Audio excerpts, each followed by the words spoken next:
Let's go out to Kate across the border in Ontario. What's up, Kate? Hey, Dr. John. Thank you so much for taking my call. Of course. What's up? Well, I called into the Ramsey show in June, and I talked to Dave and Rachel. During that call, some boundary issues I have with my parents came up, and at the end of that call, Rachel suggested I dial up Delony, so that's what I'm doing. There it is. Once again, I'm bailing out Rachel because I'm just kidding. Love it. Can I give you some backstory? Yeah, I'd love to hear it. Tell me what's going on.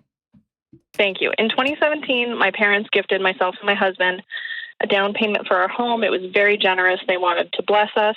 Fast forward to April 2021, we started the baby steps. Now we're on baby step 4 and 6. In December 2021, my grandmother passed away and left me some money. My mother, who's the executor of the estate, asked me what I want to do with the money. I told her my husband and I would like to use the money to complete baby step 6 to pay off our mortgage.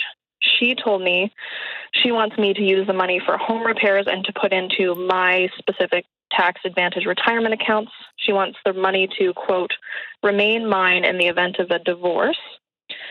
She also said that if we pay off the house with this inheritance money, quote, my father's family will have paid for almost the whole thing. Your husband should pay for half. And I'm just wondering how to set boundaries. Sounds like your mom is a huge fan of your husband.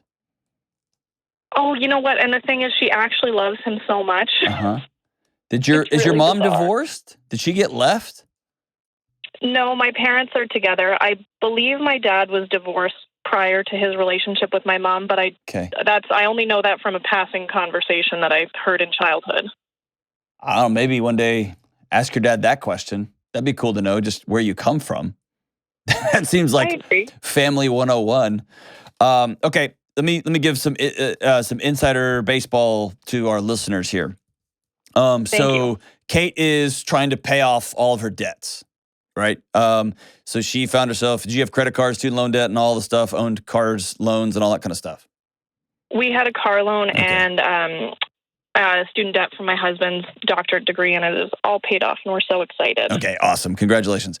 Emergency fund is done. Sweet. So the average listener listening to this, there is a direct correlation to your mental well-being and your relational health and even your physical health and this idea of safety and the idea of autonomy. If your body knows you're not safe and the body knows you're not in control of your life, it will cascade stress hormones through you all the time. And we know from genetics and we know from behavioral neurobiology and we know from experiences, people respond in a number of different ways, whether it's anxiety and depression, all these different things to these stress response.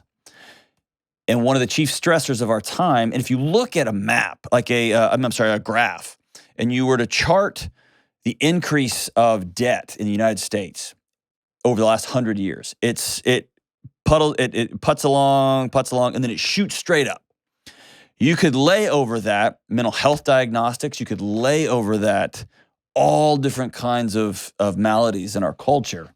And I am convinced, in fact, I'm working with some PhD students on a study so I can prove it. There is a direct causal correlation between the amount you owe on things and your well-being. And the problem is we live in a culture that sells debt as a way of being. It's the air we breathe. It also says that, and I don't go down a rabbit hole there. So my friend Dave Ramsey's got a plan how to get out of debt, right? Here's how you just do this. And here's how you free yourself and your family. And quite honestly, you really do a lot of work on your mental health and relational health. So that's where Kate finds herself.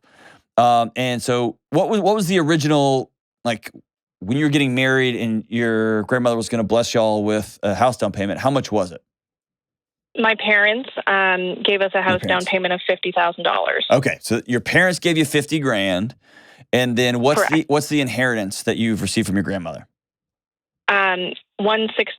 I've received about half of it due to just estate red tape. I should receive the remaining half-ish in about a year or in the next year. Okay, so to the listener, there's going to be a debate between whether do we invest this money so it grows while at the same time paying mortgage interest rate. And then someone's going to say, but it could grow at 10% and your mortgage is only at 3%. So you're actually, if you pay your mortgage off, you're being stupid because that money could earn 7%. You can earn that gap and blah, blah, blah. Here's what I am hell-bent on this show is solving for freedom, solving for peace. And in my personal life, you can take the 7% and set it on fire as far as I'm concerned, because I don't want to owe anybody anything. Because if I don't owe anybody anything, my body goes, whew. And most of us, especially our parents and families, have never exhaled because we've always had a car payment or a student loan or a home payment. And that's why people get bananas to pay everything off, even if the math might be different, right? It might work out differently. So you are saying, Kate, you and your husband are choosing freedom. Not some imaginary return in the market that may or may not happen down the road, right? Exactly. Okay. So let me first say, if I was in your seat, your situation, I would do exactly the same thing you're doing, 100% to the letter. Okay. So my advice is not mathematical. My advice is, here's what me and my wife would do in our home. And then what I would do is I would spend the next 20 years with no house payment, no car payments, no nothing payments. And you want to talk about wealth accumulation? Sister, it's going to pile up in a wild way, okay? So here's the bigger boundary issue. And I'm going to be kind of direct with you, okay? I don't want to talk bad about people that love you and that you love, but I'm going to be pretty straightforward with you. Is that cool? I appreciate the directness. Thank you, Dr. John. Your mom does not get a vote. Your grandmother did not leave your mom a bunch of money with a few ideas for how she could spend it. She left it to you. And she left it to you because she trusts you. If you were a drug addict, you were struggling with addiction, you were struggling with whatever, you violated your grandmother's values, she would not have put $166,000 in your pocket and said, I agree. I trust you, do with what you wish. Now, when it comes to some arbitrary mathematical, whatever she's saying about your husband is dumb. That's just dumb.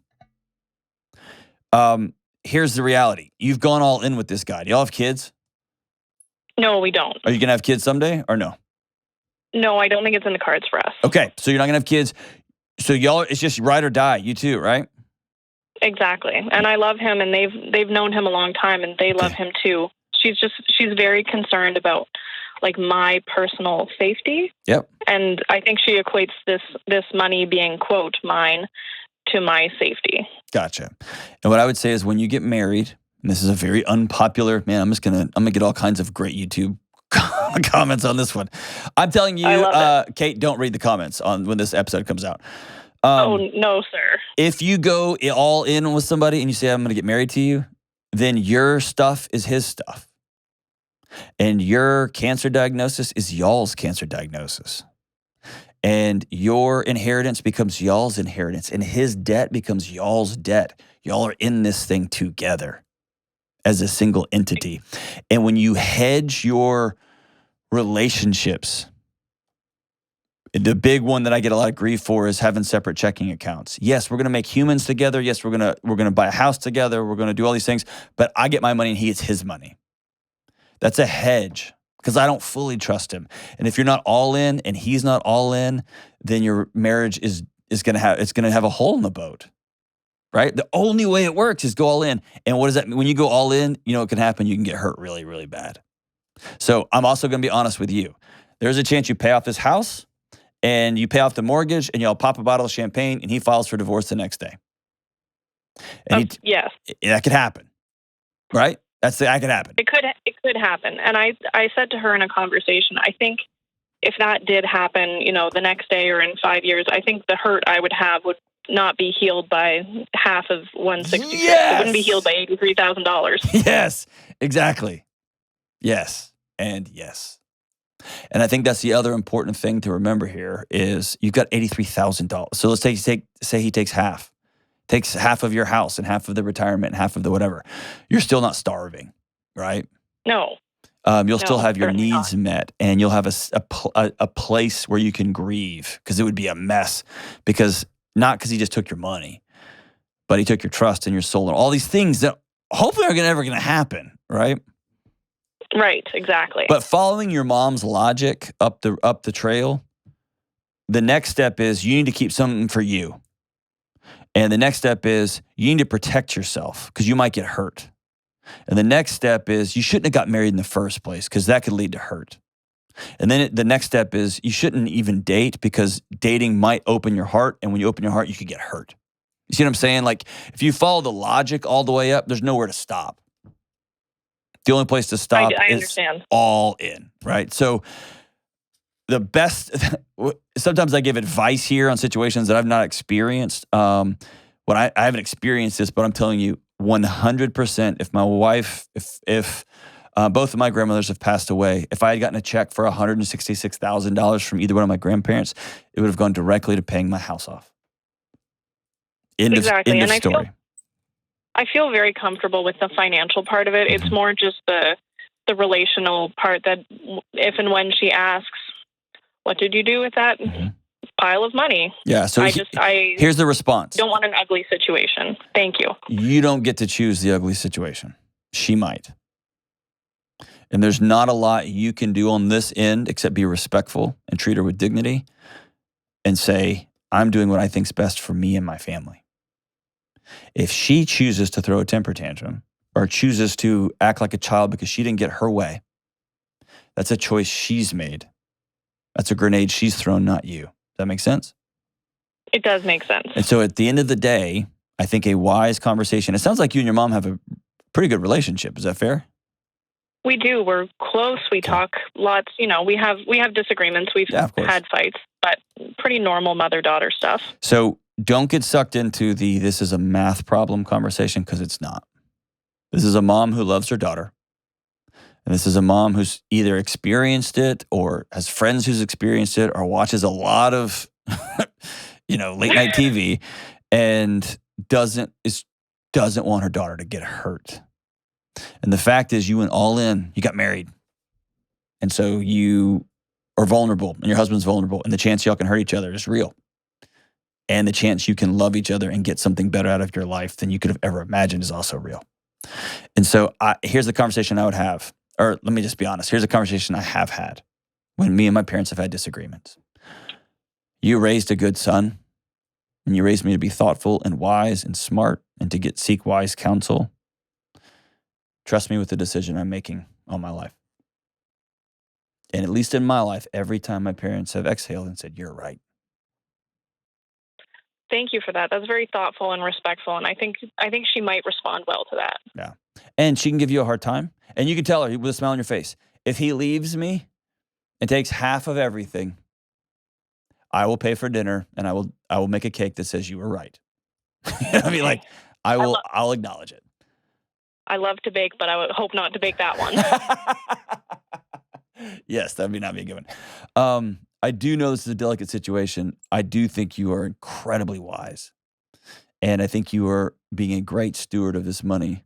By the way, is that what Dave said too? Please tell me I'm right. Oh, absolutely. Absolutely. Okay, you good. Can keep your job. Yes. Good. That's exactly what Dave and Rachel said and what Dave and George said in a previous call. And I feel very comfortable with the financial aspect of the decision. Yeah.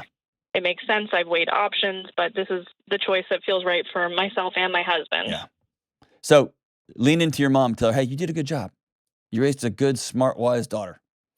And I realized that marriage can hurt me real bad. And marriage can be incredible too. And I'm gonna choose freedom this time with this incredible gift. We're choosing freedom. And your gift plus grandma's gift gives us incredible freedom. And now me and my husband can put all of our money towards giving, all of our money towards saving, all of our money towards joy in our home and in other people's homes. And now we're going to be free. And maybe for the first time in a generation, we're going to be free. We're going to be free. We're going to be free. And man, what a blessing. It's pretty cool. Man, I hope I have granddaughters like you. I really do.